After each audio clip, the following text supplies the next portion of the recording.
안녕하십니까. 민주당 내란 진상조사단 간사이며 윤석열 내란 행위 국정조사 특위위원이며 국회 탄핵소추단입니다. 여러분 지치십니까?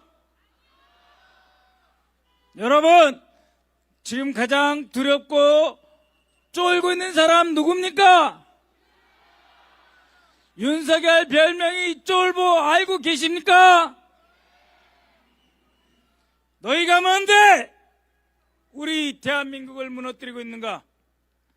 너 윤석열이 뭔데 우리 대한민국의 민주주의를 이렇게 파괴하고 폭력으로 영구 집권을 꿈꾸는가? 너의 죄상을 확인해 주겠다. 첫째, 헌재에서 말하는 위법성과 중대성, 바로 비상계엄 선포 요건의 문제입니다. 전시 상황이었습니까? 휴전선에 총알 한 방 안 날라들었습니다. 사변 없었습니다. 내전 아니었습니다. 서울 시내에 북한 무장공비가 튀어나왔습니까? 비상계엄의 그 어떤 비상 상황도 없었습니다. 그렇기에 위법이고 중대한 범죄입니다. 한덕수도 그날 국무회의에 참석하러 온 것이 아니었습니다. 윤석열 스스로 자백했습니다. 비상계엄 관계 장관들을 불렀었다고 말입니다. 그날 아무것도 없었습니다. 국무회의도 토론도 심의도 없었습니다. 계엄관계 장관들에게 지시문건 내려주고 바로 작전에 들어갔던 것이 윤석열이고 김영현입니다. 김영현은 헌재에 나와서 이렇게 말했습니다. 내가 다 알아서 했습니다. 대통령 지시받고. 바로 주범이 누구입니까? 그런데 왜 파면 안 합니까? 이제 못 기다리겠습니다. 파면하라 이런 말 더 이상 못 하겠습니다. 명령합시다. 윤석열 파면해! 파면해! 파면해! 두 번째, 헌재에서 다투는 것이 바로 계엄 보고령의 내용입니다. 계엄은 본시 헌법을 수호하기 위해서 있는 것입니다. 헌법을 파괴하라고 있는 것이 아닙니다. 계엄 보고령 바로 첫 1항부터 법을 위반한 것입니다. 윤석열이 김영현과 함께 첫 번째 변론에서 인정을 했습니다.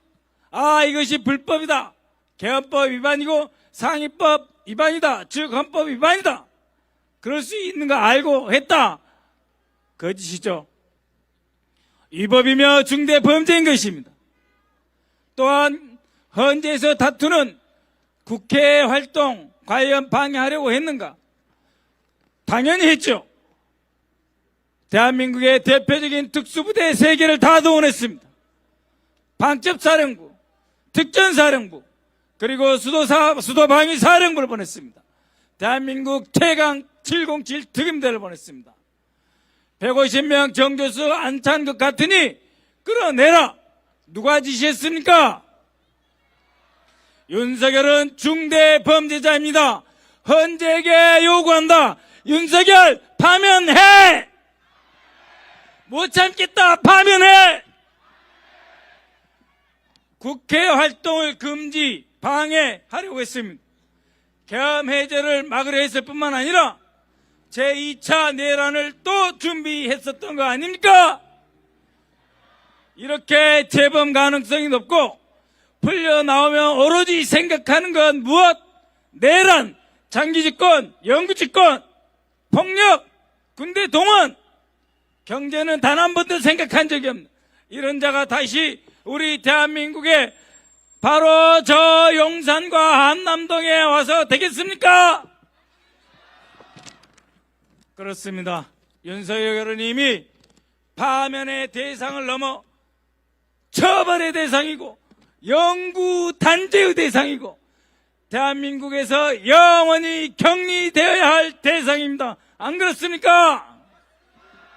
자, 파면해! 처벌해! 쫓아버려! 그리고 국회의장을 포함한 정치인까지 모두 하려고 했습니다. 여러 체포조를 동원했습니다. 방첩사는 방첩사대로, 수도방위사령부는 소신 TF, 그리고 특별 경찰 특수임무대까지 다 동원했습니다. 마침내 단 한 번도 계엄에 동원된 적이 없던 정보사령부를 동원했습니다. 이것이 범죄가 아닙니까?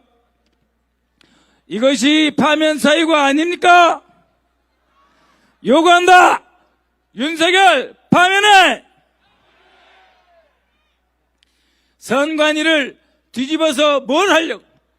더 이상 선거 없는 대한민국, 국가 비상입법기구로 영구히 통치해 먹으려는 이 윤석열의 잔꾀, 선관위를 뒤집었고 윤석열이 임명한 노태학 사무총 선관위원장을 야구 방망이로 두들 패고 장도리로 머리 깨고 니뽀로 손톱 손가락을 다 부러뜨리며 고문하려고 했던 것이 바로 윤석열입니다. 여러분, 이제 단순히 장기 집권 이런 수준이 아닙니다. 인간으로서, 악마로서 결코 인류 사회에 존재해서는 안 될 그러한 악마 중에 악마인 것입니다. 이런 자를 왜 파면하지 않고 시간 끄는 것입니까? 언제 윤석열을 파면해! 두 번만 더 해칩시다. 파면해! 파면해! 감사합니다. 네, 윤석열의